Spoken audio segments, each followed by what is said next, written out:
Fox 56 News Chief Medical Contributor Dr. Ryan Stanton. It's been a while, but he's back in studio this morning. This morning, he's focusing on causation and correlation and how that concept relates to the controversy surrounding the Trump administration's recent announcement about Tylenol and pregnancy.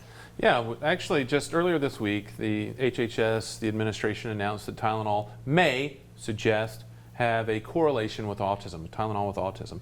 And the problem is, this is kind of like the quiche that's coming out of the oven half-baked.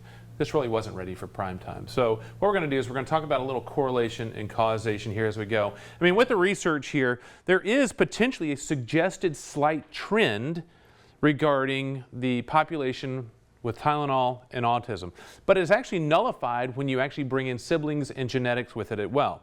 And so we're going to talk about how the correlation and causation, the scientific method is dirty, it's not clean, it's not the black and white that we'd love to see as the public with regard to the answers for what's causing autism. In the end, it's likely going to be multifactorial and it's likely going to be multiple disease processes. But let's talk about some correlation and causation. This curve right here that we're going to show actually suggests one of the things. Is ice cream sales and shark attacks causation? If you eat ice cream, are you more likely to be attacked by a shark?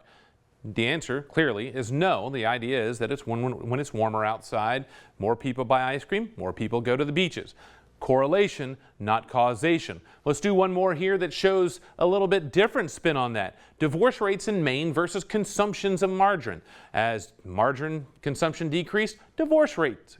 Maybe the entire divorce rate in Maine revolves around what kind of butter we're using, but it's not. It just happens to be two things that parallel that likely have no relation. Now let's change this over to looking at autism itself. This is actually the curve associated with the correlation of screen time usage and autism diagnosis. This is actually one that's very interesting to me because there is clearly a correlation, but is there a causation there? And that's why I think it's important for us when we see curves like this, or we see what we saw with Tylenol, that we don't buy in that that is the cause. We don't anchor on that, but we use that as a support to make hypotheses, to do more testing, to look at high quality research. And that's where we are right now, is the fact that we need high quality research, not putting out half-baked studies and use that to change people's behaviors and potentially put other people at risk, when in fact we need to continue to invest in research, keep a broad differential diagnosis in terms of what it could be, and then hopefully we can decrease the cases in an advanced treatment for autism. Do you know if there is more research being done on this topic? There's absolutely more research being done, and that needs to be allowed to play out. We saw what happens in COVID when the scientific method plays out in the public. It's dirty, the public doesn't like it. We get a lot of pushback. That's why this right now was not ready for announcement. This was not ready for prime time. And all the major organizations out there, including ACOG and the AAP for Pediatrics OBGYN, support the continued use of Tylenol as a safe medication based on the existing evidence in pregnancy. All right, important information, Doc. Great to see you again. And thanks for sticking around pretty much all morning. It's been great. It's been a great day. It's great to be here.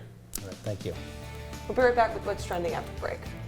You're watching Fox 56 News. Our home, your news.